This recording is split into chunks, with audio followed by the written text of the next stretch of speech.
एक बार त्रेता जुग माही शंभु गए कुंभज ऋषि पाए।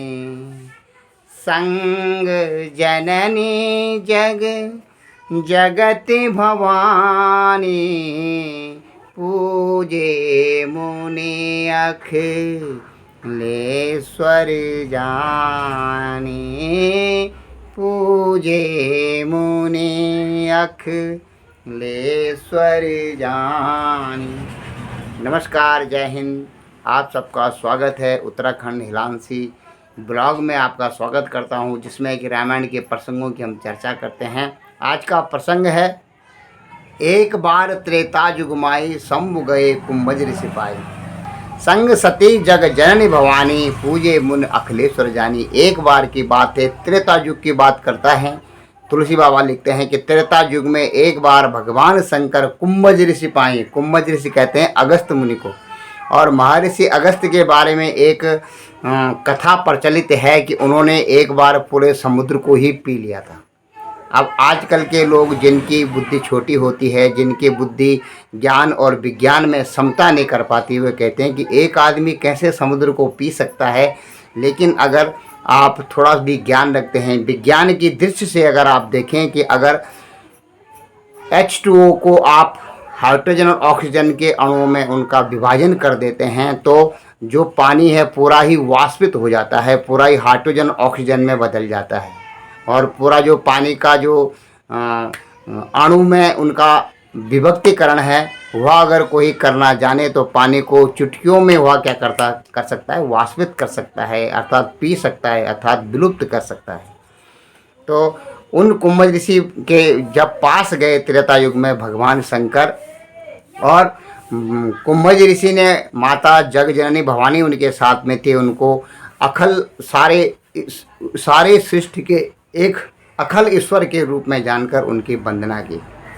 और यहाँ पर कुंभज ऋषि के पास में भगवान शंकर राम कथा सुनने के लिए जाते हैं और उन्हें भक्ति और ज्ञान का भी उपदेश करते हैं। लेकिन जब वहाँ से लौटते समय पार्वती और शंकर जी आ रहे होते हैं तो रास्ते में उस समय की बात होती है कि जिस समय में त्रेता युग में भगवान राम मनुष्य रूप में अवतरित थे और रावण उनकी भार्या को हरण करके ले गया था। और हे खग हे मृग मधुकर श्रेणी तुम देखी सीता मृग नैनी, इस प्रकार से विरह का विलाप करते हुए भगवान राम विचर रहे थे। और उस समय पर जब भगवान शंकर उनके पास में गए तो उन्होंने उनको मनी मन प्रणाम किया और आगे निकल गए। लेकिन पार्वती माता जानती थी कि ये अखिल विश्व के ईश्वर हैं मेरे महादेव, तो इन्होंने इनको क्यों प्रणाम किया, क्या ये कौन है।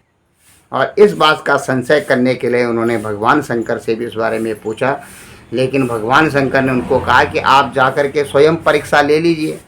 और जब परीक्षा लेने के लिए पार्वती माता जाती तो गलती से उन्होंने सीता का वेश रख लिया। और सीता का वेश रखने से भगवान शंकर को सती को त्यागना पड़ा, क्योंकि वे प्रभु श्री राम में अपने पिता और सीता माता में अपनी माता को देखते थे और इसी कारण सती का परित्याग करना पड़ा। यह एक लंबी कथा है, लेकिन आपको मैं ये कहता हूँ कि आजकल की स्त्रियां भी देख रहे हैं आप, सौंदर्य प्रसाधन में इतनी मगन रहती हैं। और अगर श्रृंगार स्त्री करे तो अपने पति के लिए करे कि मैं अपने पति की नज़रों में कैसे लगूं। जब स्त्री श्रृंगार भार के जग के लिए करने लगती है तब उसका जो गुण है वह अवगुण में परिवर्तित हो जाता है। इसी प्रकार से जब तक भवानी माता शंकर जी के पास में थी, उनकी खुशी के लिए रूप रखती थी, उनको रिझाने के लिए। जैसे ही उन्होंने प्रभु श्री राम को रिझाने के लिए सीता का रूप रखा, तैसे ही एक बहुत बड़ी विकृति आ गई और उनको अपना एक पूरा जन्म ही हारना पड़ा। और पहले के समय पे आपने देखा होगा उत्तराखंड में ज़्यादातर पुरुष वर्ग जो होता था सेना में कार्यरत होता था, तो उनकी पत्नी कई कई साल तक जब वो लौट के नहीं आते थे, उनकी पत्नियां घर में श्रृंगार करना ही भूल जाती थी। लेकिन आजकल देखने में आता है कि जैसे ही पति जाता है, पति के पीठ के पीछे श्रृंगार पार्लर में जाकर के खूब सजना धजना। अगर जब पति ही मौजूद नहीं है जो कि उसकी सुंदरता को निहारता है, जिसके साथ उनका गठबंधन हुआ है, जब वही नहीं है मौजूद, तो श्रृंगार उतना ही करना चाहिए जितना कि शरीर को मेंटेनेंस किया जा सके, शरीर को स्वस्थ रखा जा सके, शरीर को अच्छा रखा जा सके। इससे अधिक प्रदर्शन करना अवगुण की श्रेणी में भी आ जाता है। अगर आपका मन स्वच्छ है और आप पति प्रेम में इतने ओतप्रोत हैं कि हर समय में आप अपने पति का ही ध्यान रखते हैं, तो श्रृंगार आप कर सकते हैं। लेकिन अगर आपका मन अशुद्ध है, आपके मन में दूसरे को रिझाने के लिए, पर पुरुष को रिझाने के लिए श्रृंगार का भाव है, तो फिर जग जननी सीता की तरह हो सकता है कि आपको भी इस जन्म को हारना पड़ जाए और अपने पति से आपको विमुखता का, विरह का दुख भोगना पड़े। तो मित्रों, यहाँ पर जब कथा आती है, जब भवानी माता पूछती है शंकर भगवान से, अगले जन्म की बात है, जब वो पार्वती बनकर जन्म लेती है और फिर उनका शंभू के साथ में विवाह होता है भगवान शंकर के साथ में, तो वहाँ पे वो कहती है कि पिछले जन्म में जब मैंने ऐसा किया था तो मुझे ये उसका फल मिला था। तो इस जन्म में आपसे पूछना चाहती हूँ कि भगवान जो इष्ट देव हैं आपके, राम हैं, वे कौन हैं? वे दशरथ के लड़के हैं या कोई अखिल जगत का स्वामी है? तब भगवान शंकर उन्हें बहुत बारीकी से समझाते हैं और यही विषय मुझे बहुत रोचक लगता है, बहुत प्रिय लगता है, जिसमें तुलसी बाबा ने बहुत बारीक तरीके से लिखा है और एक ही श्लोक में सारे सृष्टि के अखिलेश्वर भगवान को समझाने की, भगवान की जो परिकल्पना है उसको समझाने की चेष्टा की है। तुलसी बाबा लिखते हैं, झूठ ही सत्य जाहि बिनु जाने, जिम भुजंग बिनु रज पहचाने, यही जाने जग जाए हिराही, जागे जथा स्वपन भ्रम जाए। हे उमा, हे पार्वती, झूठ ही सत्य जाहि बिनु जाने। शिवजी और पार्वती का संवाद चल रहा है और पार्वती शिवजी से भगवान के विषय में पूछते हैं कि भगवान क्या है, कैसे हैं और आपके ईश्वर कैसे हुए हो? आप तो सारे जगत आपको ईश्वर मानता है, लेकिन आप श्री राम को ईश्वर मानते हैं, ऐसा क्या है? तब भगवान शिवजी उनको उनका जो शक का निवारण करते हैं, उनकी जो शंका होती है उसका निवारण करते हैं। उसमें भगवान शंकर कहते हैं, झूठ ही सत्य जाहि बिनु जाने, जिम भुजंग बिनु रज पहचाने। जिस परमात्मा को जाने बिना यह झूठा जगत भी सत्य प्रतीत होता है।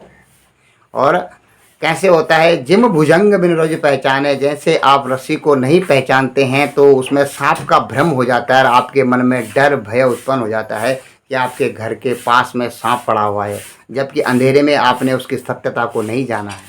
तो झूठ ही सत्य जाहि बिनु जाने, जिम भुजंग बिनु रज पहचाने। और जिस प्रकार से यह भ्रम उसके मन में आ जाता है और जिस परमात्मा को जानने के बाद यह भ्रम लुप्त हो जाता है, अर्थात यही जाने जग जाए हराए। जिस परमात्मा को जानने के बाद यह जगत का जो भय है, जो त्रिताप हैं, इनसे जब आदमी दूर निकल जाता है, इनसे हट जाता है, इनसे मुक्त हो जाता है और परमानंद की स्थिति में पहुंच जाता है, कहते हैं यही जाने जग जाए हिराए, जागे जथा स्वप्न भ्रम जाए। जैसे सपने का भ्रम टूटने के बाद, अगर सपने में जो सपने सर काटे को ही बिन जागे न दूर दुख हुई। अगर आप स्वप्न में कोई अच्छा स्वप्न देख रहे हैं तो आप उसी में निमग्न रहते हैं। अगर सपने में आप कोई बुरा स्वप्न देख रहे हैं कि कोई आपकी गर्दन काट रहा है, तो आप सपने में चिल्लाते रहते हैं, तड़पते रहते हैं। लेकिन वह तड़पना आपकी तब तक दूर नहीं होगी जब तक कोई आपके पास में जगा हुआ आदमी आपको हिला करके आपको उठा नहीं देगा कि उठो, आप स्वप्न देख रहे हैं। जैसे ही आप स्वप्न से जग जाते हैं, आपको अपने समय, अपने स्थिति पर आपको शर्मिंदगी होने लगती है। अरे मैं तो कितना मूर्ख था जो सपने में रो रहा था, यहाँ तो कोई भी गर्दन काटने वाला नहीं है, ना कोई गर्दन काट रहा है, लेकिन सपने में ऐसा प्रतीत हो रहा था। इसी प्रकार से यह जगत का सारा प्रपंच हमें सपने की तरह ही सत्य प्रतीत होता है और हम उसमें तड़पते रहते हैं। अयम निजी परोबेति गणनाम लक्षित साम, हम यह तेरा है, यह मेरा है कि तुच्छ परिकल्पनाओं में जीते रहते हैं और यही परिकल्पना करते हैं कि यह मेरा शत्रु है, यह मेरा मित्र है, यह मेरा अपना है, यह मेरा पराया है, जबकि यह सारा जगत स्वप्न मात्र है। यही तुलसी बाबा ने उनको समझाने की चेष्टा की है।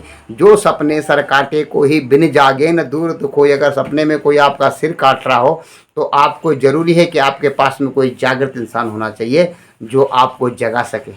लेकिन इस संसार में मोह निशा सब सोह निहारा, देखई सपन अनेक प्रकार।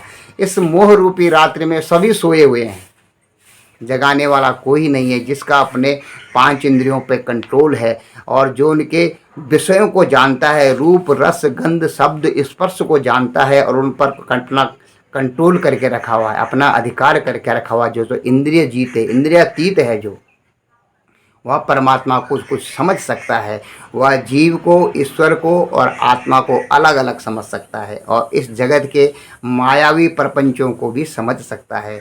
इसीलिए कहते हैं कि जब जो मछली मछुआरे के पैरों के पास आ जाती है, उसके ऊपर कभी माया जाल नहीं पड़ता। इसी प्रकार से जो जीव भगवान के चरणों की तरफ चल जाता है, उनके चरणों की भक्ति से उनके चरणों की तरफ आ जाता है, उसके ऊपर उनका माया जाल नहीं पड़ता और त्रिविध ताप उसको जलाते नहीं हैं। तो रामायण में बहुत सारी ऐसी चर्चाएं हैं और मित्रों, आपसे मेरा अनुरोध है कि ऐसे ऐसे वीडियो देखने के लिए आप उत्तराखंड हिलान से यूट्यूब चैनल के सदस्यता लें। बहुत से मित्र होते हैं सदस्यता लेते हैं और फिर वापस चले जाते हैं, कोई बात नहीं, यह उनका अपना निजी मत हो सकता है, लेकिन आप छोटे छोटे हास्यों के लिए, छोटे छोटे सुखों के लिए बहुत सारे लोगों को फॉलो करते हैं। ऐसी चीज़ को फॉलो कीजिए कि जिसके फॉलो करने के बाद आपको ईश्वर के परमानंद में जीने का, संसार के त्रिताप से मुक्त होने का जो राह है, उस राह की तरफ आपका जीवन अग्रसर हो जाए। आपको आत्मा और परमात्मा का कुछ कुछ भास होने लगे। पूरा भास तो परमात्मा का समझना बहुत ही मुश्किल है। और अगर आप प्रेम भक्ति से उनकी तरफ चलेंगे तो बहुत कुछ ही समय में, यूँ कहें कि परीक्षा की तरह 7 दिनों में आप अपने जीवन को शुद्ध और मुक्त कर सकते हैं।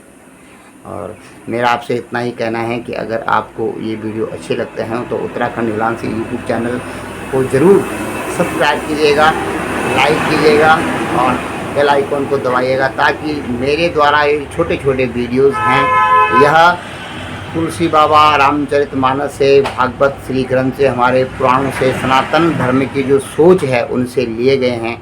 उनके मनन के बाद में आपके पास में रखने के लिए भी मुझे प्रभु की प्रेरणा होती है, तो मैं आपके पास में रखता हूँ।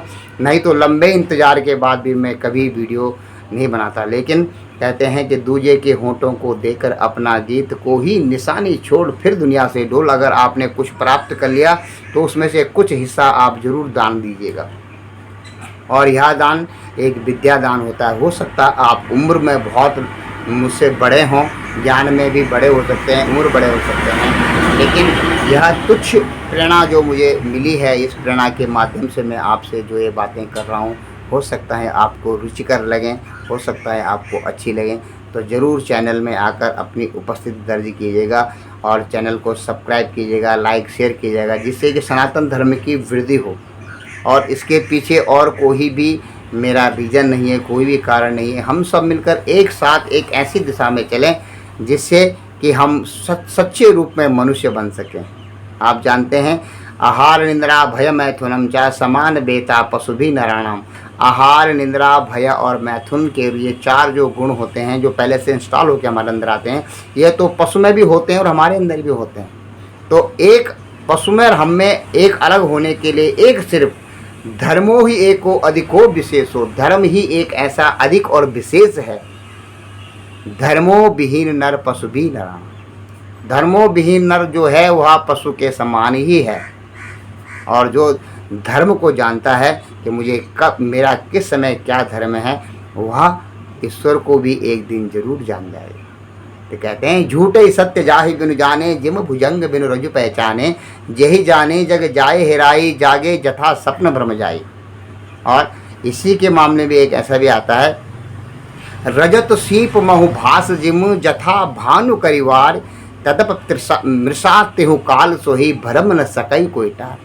यह विद जग हरि आसित रहे, यद्यपि असत्य देख तु कही, जो सपने सर काटे को ही, बिन जागे न दूर तु कोई। जैसे रजत सीप महु भास जिम, चांदी का भास होता है, पत्ते में किसी ओस की बूंद के गिर जाने सब चांदी की तरह दिखाई देता है। और जथा भानु करिवार, जैसे सूर्य की किरणें जब कहीं से दूर से आपको इकट्ठी पड़ती हुई दिखाई देती, तो आपको पानी की प्रतीति होती है। कहते हैं, रजत सीप महु भास जिम, जथा भान करिवार तदप तृषा मृषा केहू काल सोही भ्रम न सकई कोई टार। यद्यपि कि वह असत्य है, झूठ है, लेकिन तीनों काल में भी उसका कोई विच्छेदन नहीं कर सकता, उसको झूठ नहीं समझता है, उसको सत्य प्रतीत होता है। यह विधि जग हर आश्रित रहे। इसी विधि के अनुसार जैसे ये दिखाई देता है झूठ भी सत्य लगता है, इसी प्रकार से यह सारा जगत हरि के आश्रय में रहता है, उसकी माया के अंतर्गत आता है। और कहते हैं यद्यपि असत्य देख दुख अहि। यद्यपि यह झूठ है, असत्य है, लेकिन इसको देख करके दुख प्रतीत जरूर होता है ज्ञानी लोगों को। लेकिन कहते हैं जो सपने सर काटे को ही बिन जागे न दूर दुख हुई। जब तक इस माया रूपी संसार के अंदर आप सपने में सोए हुए हैं, यह तेरा है या मेरा है के प्रपंच में पड़े हुए हैं, जब तक कोई ज्ञानी पुरुष सोया जगा हुआ पुरुष आपको जगा न दे, तब तक आपकी नींद नहीं खुलेगी। और बिन जागे न दूर दुख हुई। अगर सपने में कोई आपका सिर काट रहा है तो आप उसमें मग्न हो रखे हैं, कोई आपको हिलाते रहे हटे कौन मुझे तंग कर रहा है, क्योंकि आप सपने में मग्न हैं और कोई आपका सिर काट रहा है तो आपको बहुत पीड़ा हो रही है सपने में, जबकि यह झूठ है। लेकिन जब कोई आपको जगा देता है, बिन जागे न दूर दुख हुई, जैसे आप जाग जाते हैं आपका सारे दुख दूर हो जाते हैं। इसी प्रकार बस जागने मात्र की देर है परमात्मा को पहचानने के लिए, वह तो आपके अंतर्मन में बैठा हुआ है, उसी का एक प्रकाश पुंज के रूप में आप हैं। और वह एक विस्तृत ज्योति है जो सारे संसार में किस रूप में है, झूठ ही सत्य जाहि बिनु जाने, जिम भुजंग बिनु रज पहचाने। नमस्कार, जय हिंद, जय भारत, जय उत्तराखंड। आप सबका दिन बहुत बहुत और बहुत शुभ।